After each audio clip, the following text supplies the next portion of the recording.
杨紫、张晚意携新剧来袭，《长相思》今日开播，暑期档又加新剧。最近，由杨紫和张晚意主演的《长相思》即将要开播了，定档了7月24日。这部剧也是观众们期待许久的电视剧了。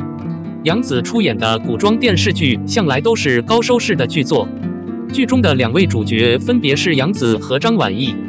杨紫自然不用多说了。如今娱乐圈中90后炙手可热的女演员出演的电视剧收视都非常不错。2018年的《香蜜》和去年的《沉香如屑》2部仙侠剧收视都非常的好。男主角张晚意也是现在演技被观众们十分认可的男演员，他出演的《觉醒年代》中的陈延年一角给大家留下了十分深刻的印象，之后在《乔家的儿女》中的表现也可圈可点。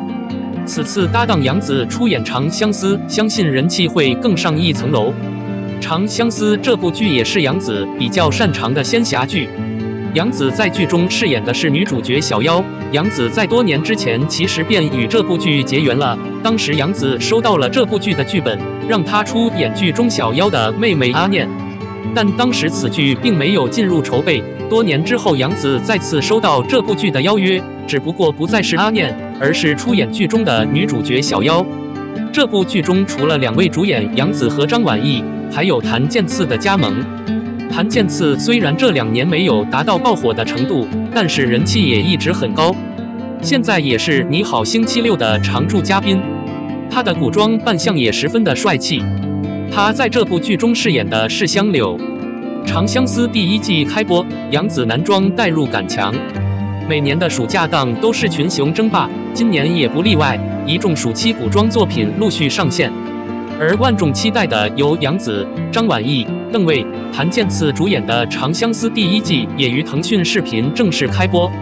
该剧讲述了女主小妖与枪玄、涂山璟、香柳间的爱恨纠葛。首播4集后，观众发现无论是清水镇的唯美，还是无比可爱的毛球灵兽，都证明了《长相思》第1季是部诚意满满的作品。之前网络上对于杨紫的男装造型有不少非议，但看完剧后，男装的杨紫却是目前为止最惊喜的地方。小妖杨紫是因为某些原因从女儿身变成了男人，而她也从小妖变成了在清水镇靠行医为生的文小六。文小六，一个外人眼中的糙汉大夫，每日为了生计奔波，于是初登场的他在人群中大声叫卖着自己的药，即使被旁人调侃文小六，也能用一句要钱不要脸轻松化解。再配上一脸无所谓的表情，何故做夸张的动作，一个吊儿郎当的男性形象就出来了。而私下里的文小六在和医馆里的串子、麻子、老木这些形同家人般的兄弟相处时，同样没有任何违和感，插腿、耸肩各种小动作更加深了文小六作为男人的即视感。除了肢体和表情的处理，杨紫在饰演文小六的时候更是用了自己的原因，这样的好处就是能让演员与角色更加融合，后期改变身份更能有反差感。而文小六出现时低沉浑厚的声音，无疑是让人惊喜的，这大概就是一个演员可塑性的表现，可以配合任何角色改变形象和声线。《长相思》第1季在给文小六设计造型的时候，可以看出是下了功夫的。文小六和其他男性角色对比，并未有妆面上的差别，甚至为了突出人物的邋遢糙汉感，在服化上都比其他男性角色更加显得随意不羁。这也是为何文小六的女扮男装更能让人有代入感的原因。这大概就是演员与剧组的双向奔赴，双方用着自己的专业一同努力，塑造出一个令人印象深刻的角色。看完《长相思》第1季首播后，除了杨紫男装的惊喜，最大的感受就是这是一部演技在线，会让人有欲望持续追下去的剧。剧集无论是服化道还是角色的塑造、故事的展开，都有一种新鲜感，没有落入以往同类剧的俗套，非常让人期待之后的剧情发展。30岁杨紫撞上33岁程毅，新剧各看4集，一个想气，一个追上瘾。古装剧领域的神仙打架场面，终于是在7月下旬拉开了帷幕。此次对撞的2家演员，缘分可以说是不浅的。杨紫与程毅曾经均是一家公司的艺人，2人虽年龄相差并不大，但在演艺圈的发展速度却是两般的。杨紫童星成名后不温不火多年，靠《香蜜》与《亲爱的》实现偶像剧2连爆，坐拥良好路人缘，成为90后中口碑与成绩的代表。程毅出道初期资源平平无奇，明明是科班出身的演员，却籍籍无名多年。直到加入欢瑞，有了参演《琉璃》的机会，才借助那仙侠黑马闯了出来。走红时间是晚了点，好在后期发力十足，这3年来佳作不断。与杨紫携手描绘的《沉香如屑》更是有剧王之称。严旦与应渊的旷世绝恋引领新的仙偶风尚。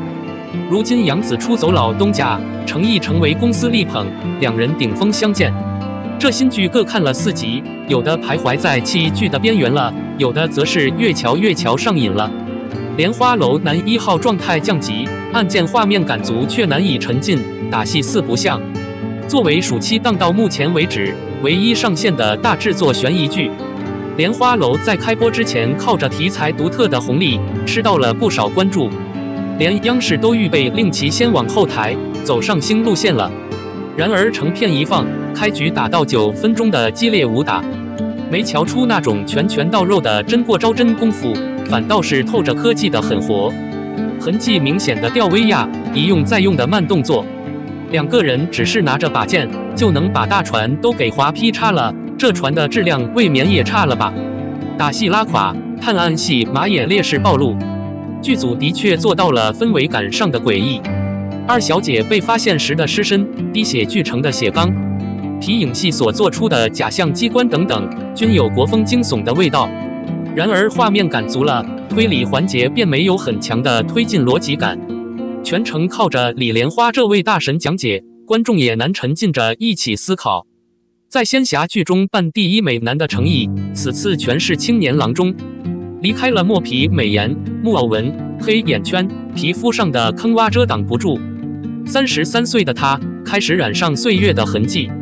劣比优明显，开播后便大片弃剧之声。长相思首集略微俗套，小妖成史上最惨女主，清水镇营造感强。同样是首集不算精彩，长相思为了铺垫男女主之间的情谊，光是讲他俩小时候的点滴就花费了将近1集的时间。为了凸显出他俩的惨，先是男主爸死了，妈殉情了，后是婆婆走了，女主娘回不来了。男女主分别，一别就是300年。开局是略显俗套了的，好在从第2集开始，把重心放在清水镇后，剧情就精彩了起来。原以为小妖是玛丽苏集合体，不想她却是悲戚底色的。虽然有高贵的出身，可她被囚禁在脏笼中30年，逃下玉山后，连自己的容貌都记不清长什么样。颠沛流离摆在，化名为文小六做了一个医师，为人族小弟娶亲之时努力，不惜冒险进入9头香柳的地盘，结果被狠狠抽了几10下鞭子，后背是血肉模糊的。身体上的痛，他已经被折磨得有些麻木了。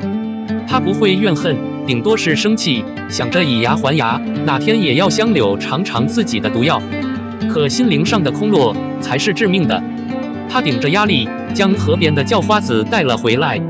给他洗衣做饭，为他疗愈伤口。好不容易等他能够下地走路了，原是想让他离开的，可他一句想留下来做仆人，让心善的文小六再次动容。他本以为化名为叶17的涂山璟是真心待他的，然而当他需要他时，他却因为害怕与神族的人相见而提前离开了。文小六回头没看见他，才痛恨自己为何要下意识地依赖别人。杨紫演男人，虎背熊腰不说，这吃饭岔开腿，嘴巴鼓鼓嚷嚷的，俨然是个乡野村夫模样。女明星的保养之好，总归是比男明星要上心得多。就算是演男的，30岁的杨紫看起来也是个少年郎的年纪。清水镇篇就够吸引人的，故事何等出色，可期待继续往下看了。